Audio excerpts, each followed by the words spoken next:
Hello, good evening, and welcome to the Caithness Amateur Dram Antiques Society.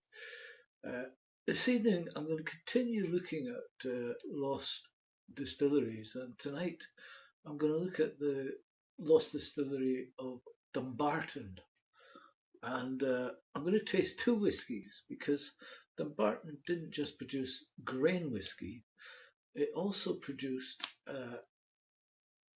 a malt whisky. So we've got a Dumbarton, uh, Living Souls Dumbarton. I've got a sample of this 25 years old batch one bottled at 50.5%. I'll just pour that.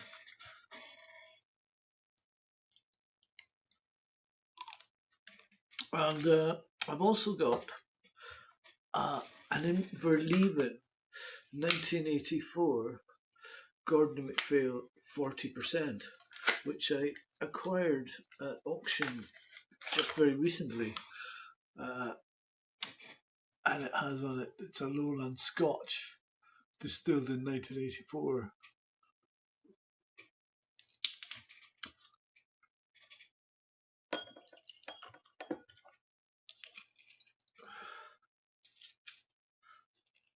So,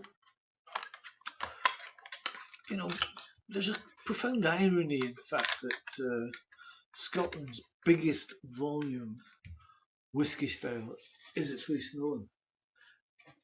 Grain whisky was created in the 19th century when Scotland's large lowland distilleries needed to produce more whisky more efficiently, initially for export to England as the base for gin, and by the mid-century as a major component in blends and blended Scotch. Today the lowlands is home to 6 of Scotland's grain plants: Girvan, Loch Lomond, Strathclyde, Starlaw, Northbridge and Cameron Bridge, making in excess of 300 million litres of pure alcohol per year. The outlier is Invergordon in the Highlands, with a very impressive production capacity of itself, over 40 million litres. Grain is a high strength spirit, it's not neutral. Equally, each grain distillery has its own character, derived from the type of grain used. Wheat at Girvan, Strathclyde, Cameron Bridge wheat. Wheat and maize at Starlaw and Loch Lomond. Maize exclusively at North British. Loch Lomond even runs barley mash through its columns. And distillation also varies from coffee style 2 columns to Girvan and Starlaw's vacuum distillation systems.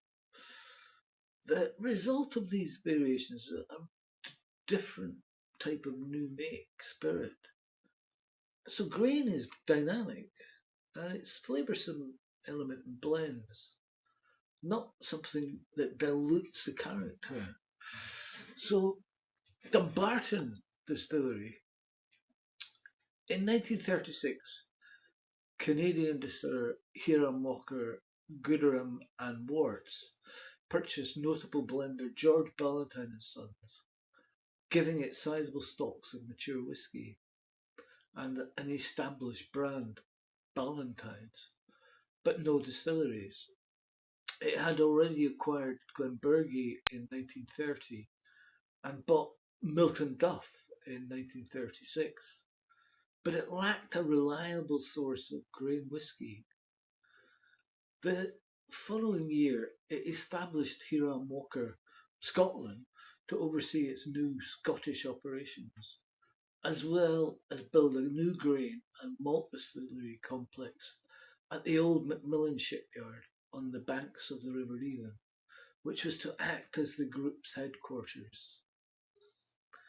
At the time Dumbarton began distilling in 1938, it was the largest continuous distillery in Scotland producing grain whisky.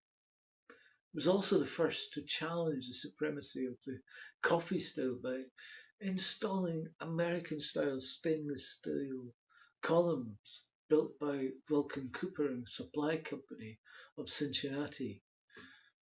The continuous distilling unit had the ability to produce both potable grain spirit as well as neutral grain spirit, but could only process maize. While Dumbarton was producing grain whisky for the Ballantine's blend, Inverleven, which opened in the same year, began producing malt whisky. In 1956, a third Loman still was added with an attached rectification column designed to produce different styles of spirits. While the still used Inverleven's wash still, spirit receiver and low wines and faints charger, it was technically classed as a separate distillery called Loman. It was commissioned in 1985, though it still was salvaged by Isla's Brewery to produce its Botanist gin. In 1980, Hiram Walker was sold to Allied Lyon, and so Dumbarton fell for the first time under British ownership. 3 years later, Allied mothballed the Inverleven distillery, and in 2002, Dumbarton itself followed suit. The buildings have since been demolished to make way for a new housing development, including the site's long-standing iconic Red Tower. No record of Dumbarton's history would be complete without mention of the Scotch Watch, 100-strong gaggle of Chinese white geese, introduced by Hiram Walker in 1959 to protect Dumbarton's whisky stocks from intruders.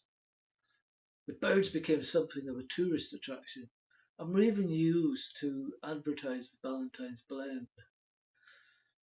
When Dumbarton finally closed in 2002, the geese stayed put, though 10 years later the remaining 7 birds were finally retired and sent to live with an existing flock at the Glasgow Green.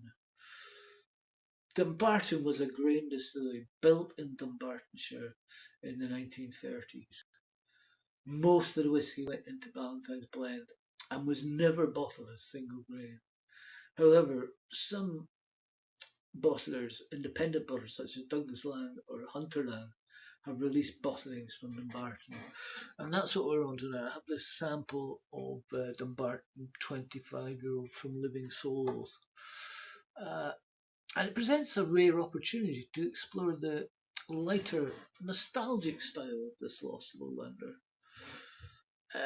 Long-term maturation American oak drawn from 2 barrels, most likely refill barrels, would seem a fair assumption.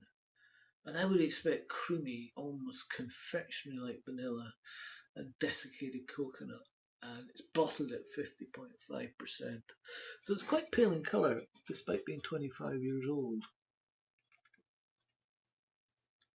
Pale gold. And there's not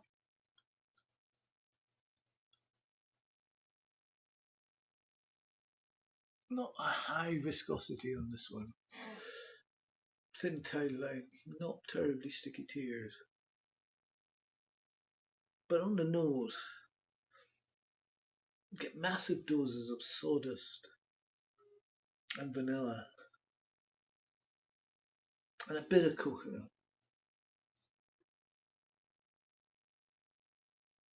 And then a sort of large bag of pastry, which is something nicer. It's relatively fresh, but of course it's not too deep. And most grains are not deep anyway. Green gages, fresh butter, biscuits, nugget and meringue. It's a bit herbal. Grass, gooseberries, bison vodka, fresh baguette. And you do get that sort of glue that you often get with grain and fruit jellies. And a sort of industrial chocolate, the kind that used to be used for baking. Mars bars, if you like. touches of tropical fruits, guavas, papaya, but it's very discreet on the nose. I'll try them out.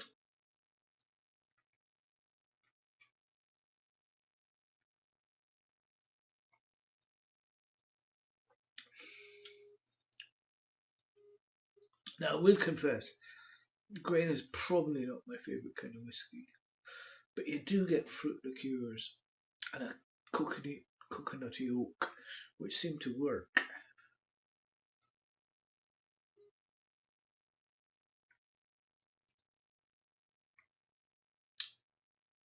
Some sugar, some ethanol, bit of varnish, apple juice. Something, yeah.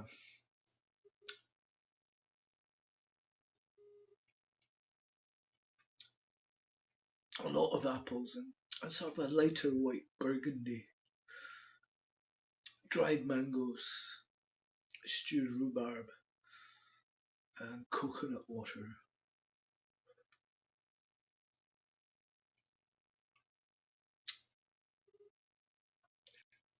Turkish delights, and rose water, and massive amounts of marzipan. I have to say, I'm surprised. It does remain a little thin, but that's often the case with grain whiskey. But it's got oranges.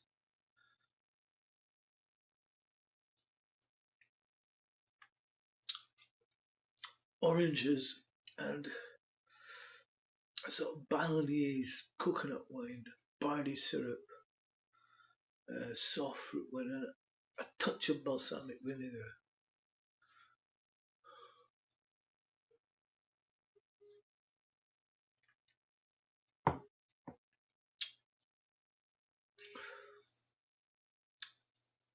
And the finish is a sort of medium length, sweet, clean, sweet maize, melon, vanilla. Just like with all grains, there is that feeling of whiskey for kids, which may just be the coconut I'm getting there. I'm going to put a little more in the glass and add a touch of water.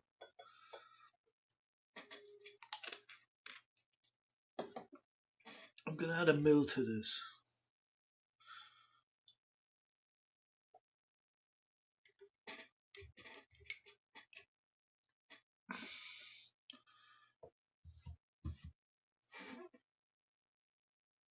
Nice for symmetry on this one. Okay, non-chill filtered, natural colour.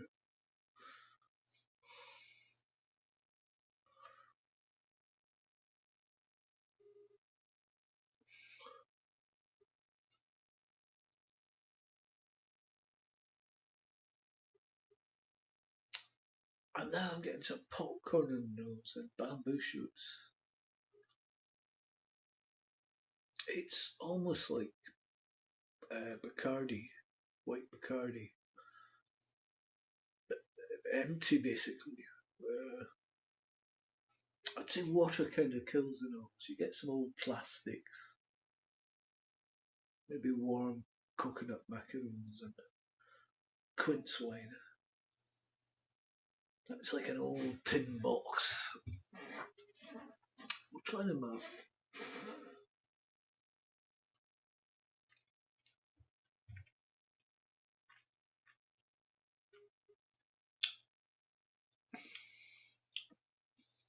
It's sweet and easy. Coconut balls, Spanish liqueur, some sugar coming out, licorice wood, and some apples too.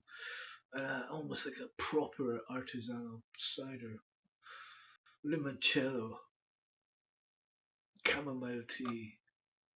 There's a few saltier tones when you add water. Not sure where that's coming from. Maybe from the cask's previous content. It's a tad indefinite in the mouth. You get some sour woods.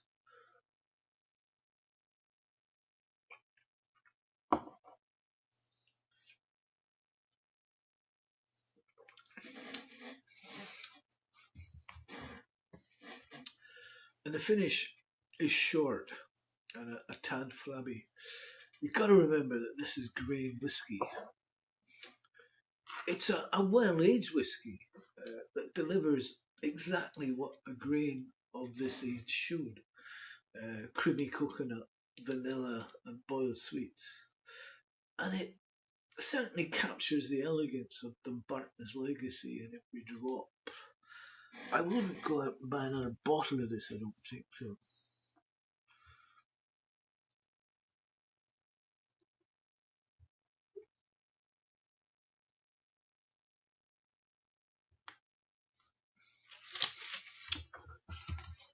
So, we're going to look at the Inverleven now.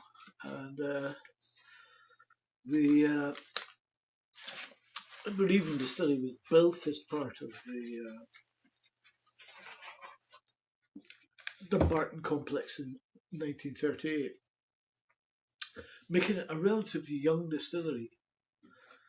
And Hiram Walker and Sons established the single malt with the intention of providing spirit to be used in blends.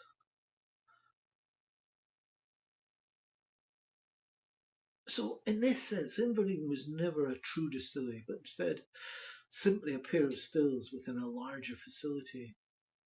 In 1991, Inverleven was mothballed. However, Inverleven's legacy continues through its equipment.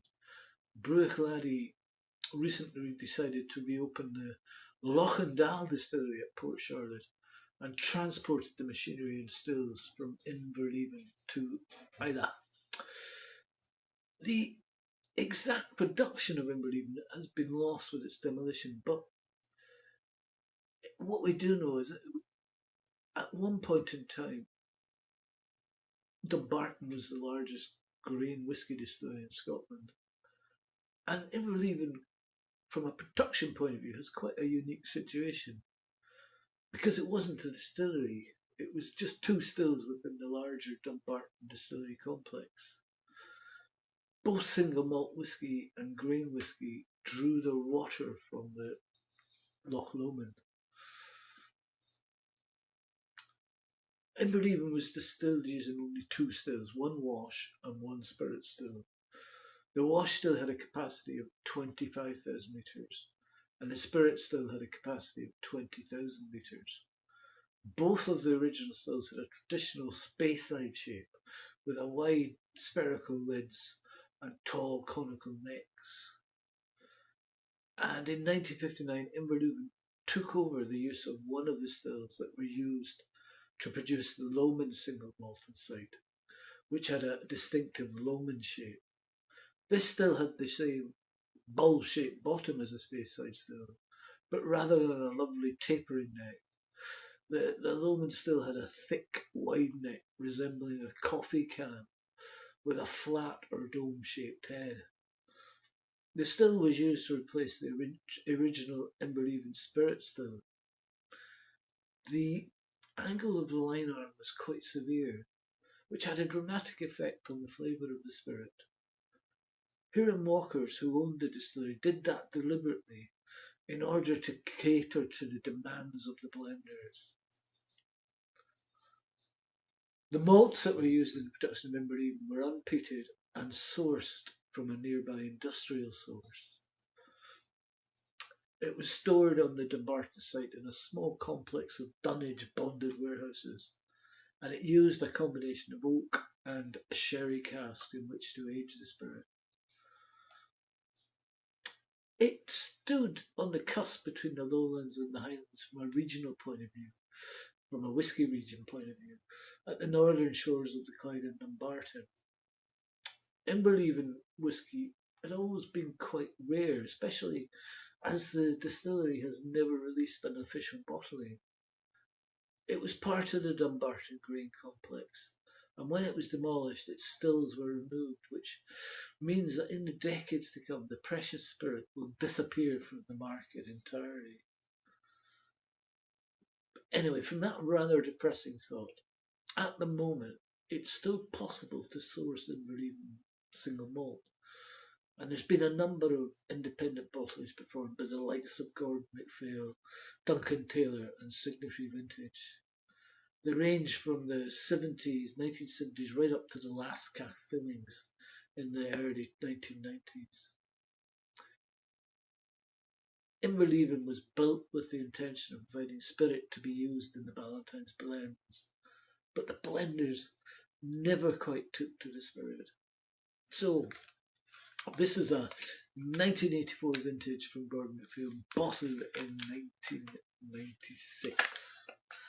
I can't tell you an awful lot about it as far as casks go. I suspect from the colour it's probably bourbon cask matured. It just has lowland Scotch whisky, single lowland malt Scotch whisky, bottled 1984, Inverleven. Trademark of proprietors Hiram Walker and Sons Scotland plc.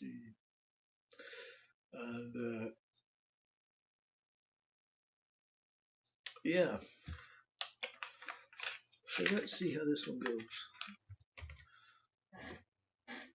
First for me, never had Inverleven. You can pick it up quite reasonably at auction. I think this miniature cost me something like £20. Then, of course, you have your shipping costs, which are quite high. It's got nice viscous tears, bit of stickiness. There's nothing I know about colouring or chill filtration with this. Gordon MacPhail, possibly not, but don't know for sure. Nice tears. And I do get that old bottle whiff off of this. There's a nice sweetness coming to the nose. I like that a lot. A little vanilla, some oak, a little bit of lemon cake. No lemon at all, but more like a pastry. Butter cereals and a hint of honey. Quite unusual. Waxy, grassy, fruity, woody. It's a combination of polish, barley, vanilla, and a mix of orange marmalade and peaches. Citrus marmalade, I think we call it now. And the fruit seems to be a bit on the perfume side, but it does fade away slowly. We'll try the mouth.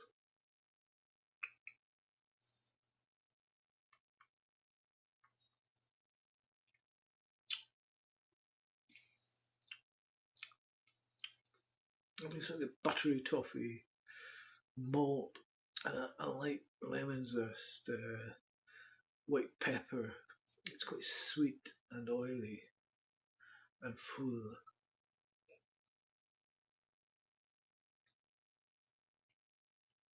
Very soft.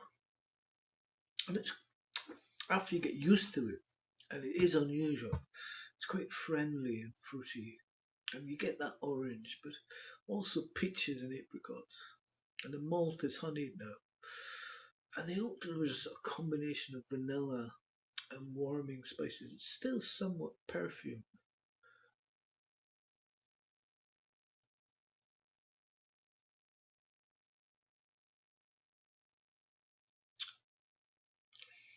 And it's a medium finished. It improves as you spend time with it. It's a medium finished, buttery malt and toffee, sparkling, sweet, a little oak, and only hesitantly tart. It's nice, a little bit mineral, sweet, dark sugar, fruity apricots, and spicy. And it's a sort of warming oriental spices instead of ginger and pepper. I'm going to add a mil to this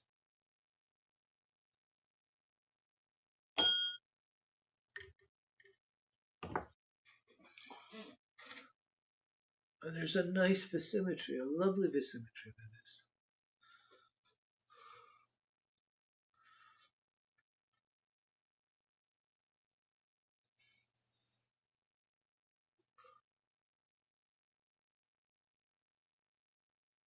And it's expressive but simple. Pears and apple juice. And it's less mashy or yeasty than in a double distilled youngish malt. And it gets more delicately fruity after a moment, cherries and pineapples. But it does get a bit bubblegummy, Bazooka Joe bubblegum. There's slight hints of muscat, rose jelly, light cheese, peach schnapps, and a malted orange marmalade. As time goes by, it gets maltier in the glass.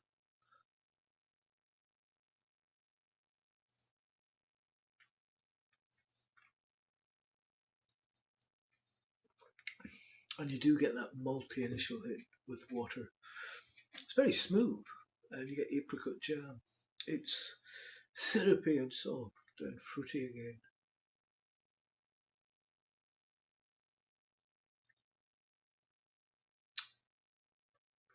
Quite spicy pepper,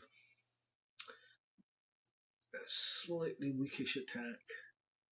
You get more yeast when you add water, like beer, porridgey, vanilla, but it's a little disjointed, I think.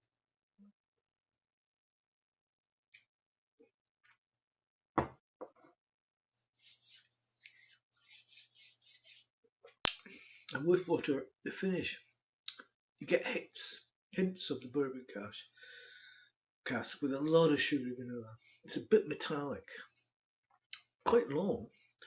It's curiously tannic now, with notes of various herbal teas and touches of nutmeg. It's unusual to say the least. I don't think there's anything like this being bottled now. It's neither excellent nor poor. I think it's rather nicer than I expected, and it becomes a slice of whisky history. It's a privilege to taste whisky from Dumbarton because in the near future, this will all be a memory. Thank you for listening.